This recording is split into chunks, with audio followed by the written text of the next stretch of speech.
Vamos discutir hoje um tema muito importante, né, de uma importância prática gigantesca, que é o tema do local da operação, né, em situações que estão no dia a dia, né, tanto das pessoas físicas quanto das pessoas jurídicas, né, que são as aquisições, né, de mercadoria, né, eu vou lá numa loja, compro uma mercadoria, qual que é o local da operação?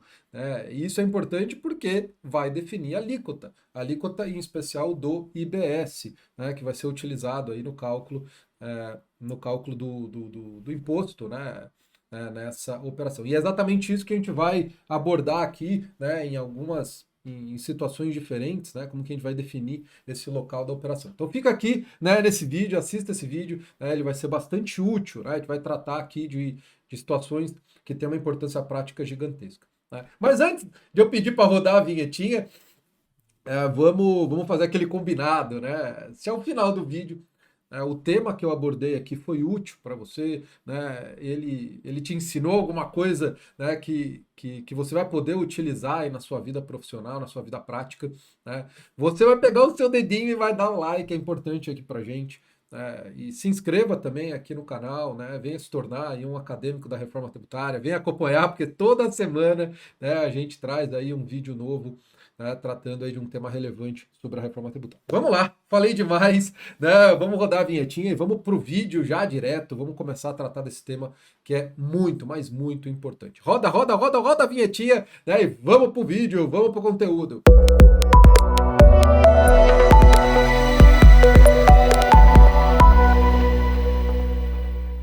Então vamos lá, pessoal. Local da operação. Como que, como que você vai definir o local da operação na aquisição da mercadoria, né? No contexto aí da tributação no destino, né? Que a gente tem que abandonar a ideia de que o tributo incide onde a empresa está. Não necessariamente.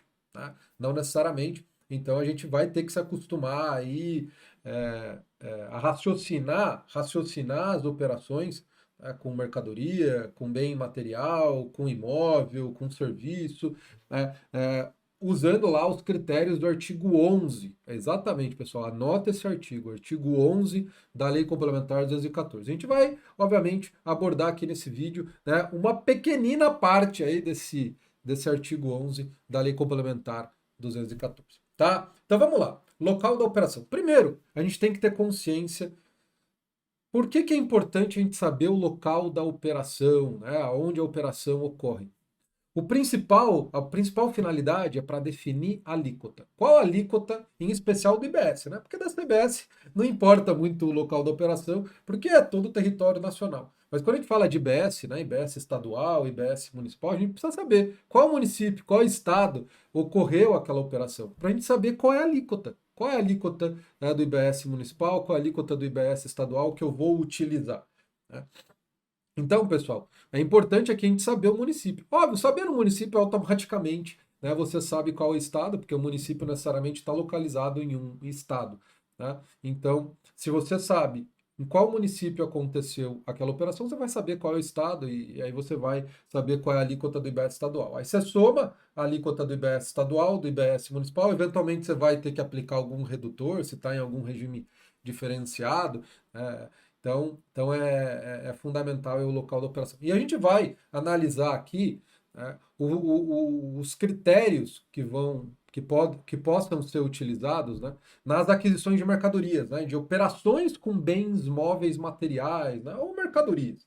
Né? Não é exatamente a mesma coisa, mas o que a gente vai tratar aqui é de mercadoria. Você vai no supermercado fazer uma compra, você está adquirindo mercadoria. No contexto do supermercado, é uma mercadoria.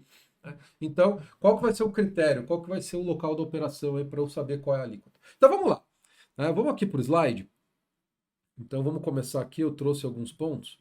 Quando a gente está falando de aquisição presencial de mercadoria, então é o caso que eu trouxe aí. Né? Você vai, por exemplo, num supermercado fazer uma compra. Sua esposa te pediu e você foi lá no supermercado fazer uma compra. Ou foi numa loja no shopping comprar uma camiseta para você, ou você foi comprar um presente para sua esposa, para sua mãe. Né?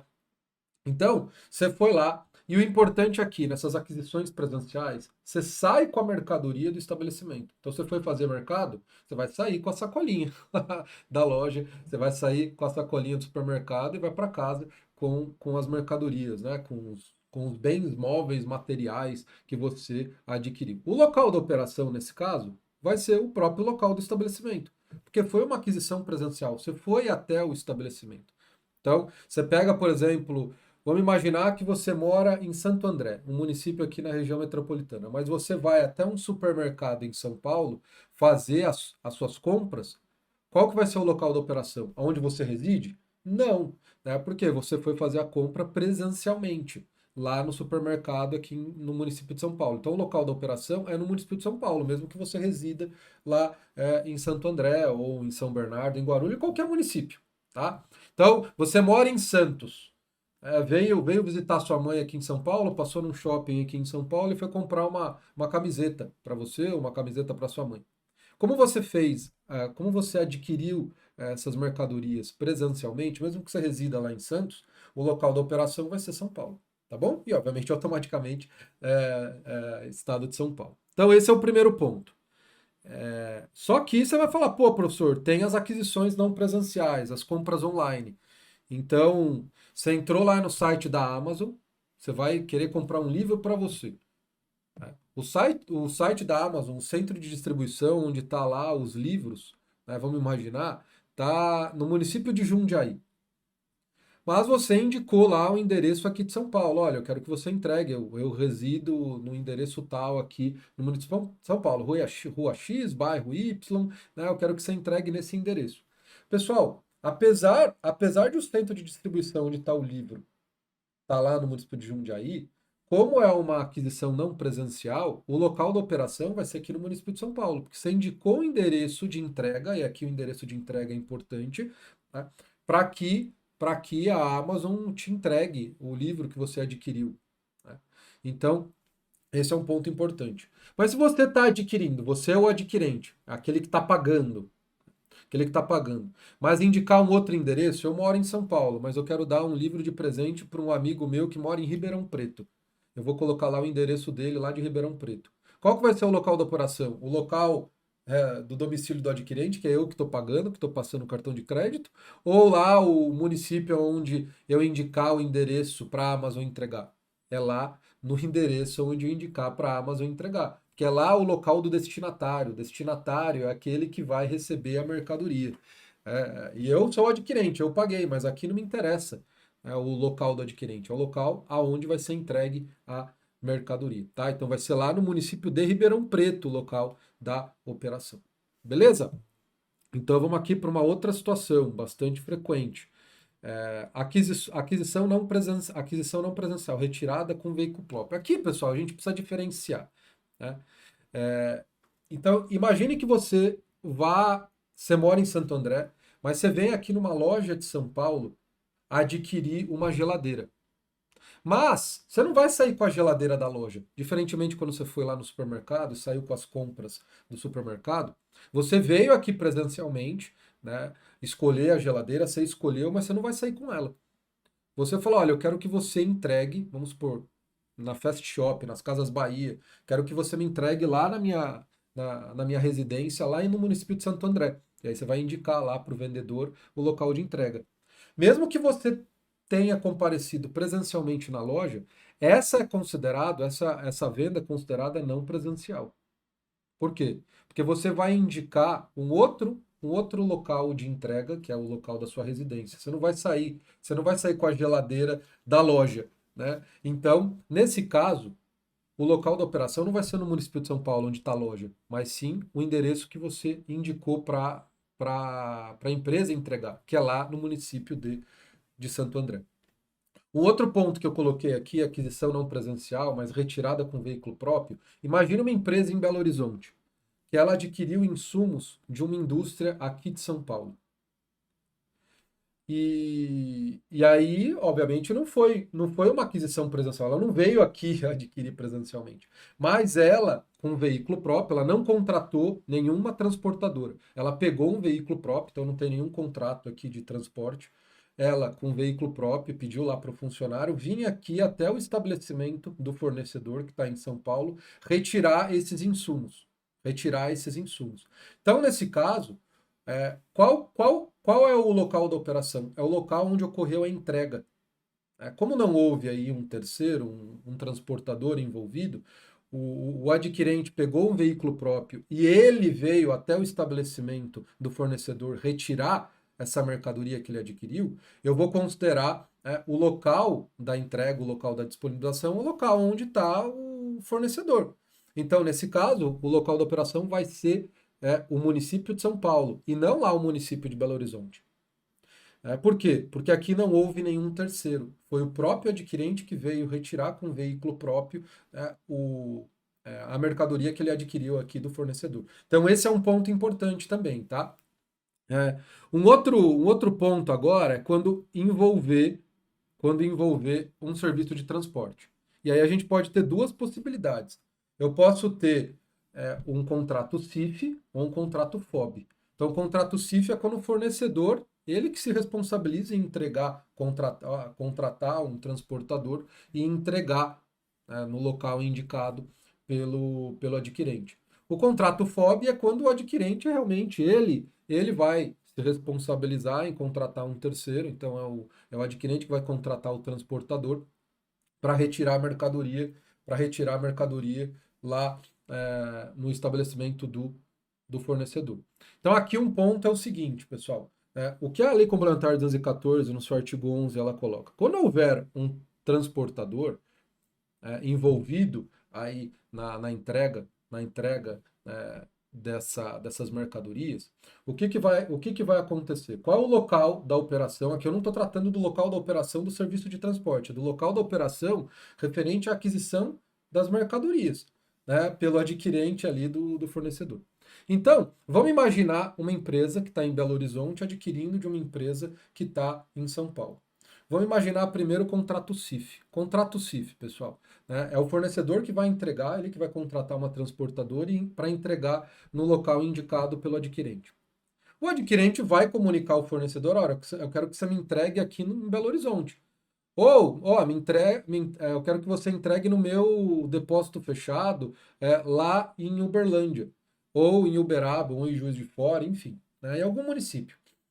Ou pode até indicar, olha, me entrega num armazém geral em Franca, no município, no estado de São Paulo, né?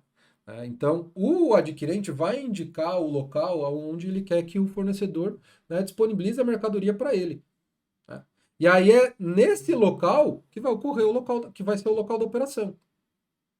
E aí o fornecedor, obviamente, vai indicar para o transportador que ele for contratar, falar, olha, o adquirente que contratou essa mercadoria, né, ele vai querer que você entregue lá em Belo Horizonte. Então, obviamente, o local da operação vai ser no município de Belo Horizonte, ou no município de Uberaba, ou no município de Franca, aonde o adquirente indicar para o fornecedor, aí o fornecedor vai indicar para o transportador onde ele vai ter que entregar. E é esse município que vai definir, que vai ser o local da operação.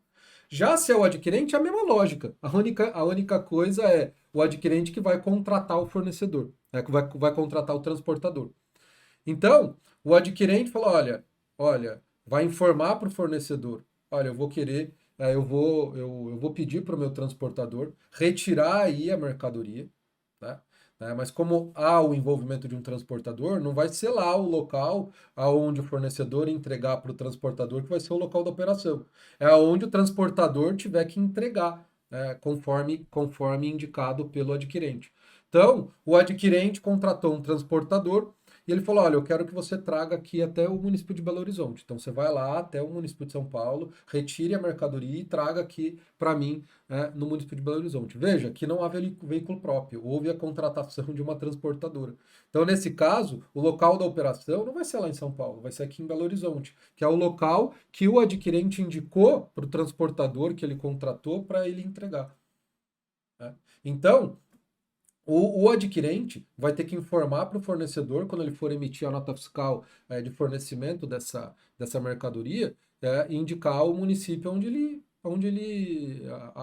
aonde a transportadora agora contratada pelo adquirente, então o adquirente que vai informar para a transportadora: olha, você vai me entregar aqui em Belo Horizonte.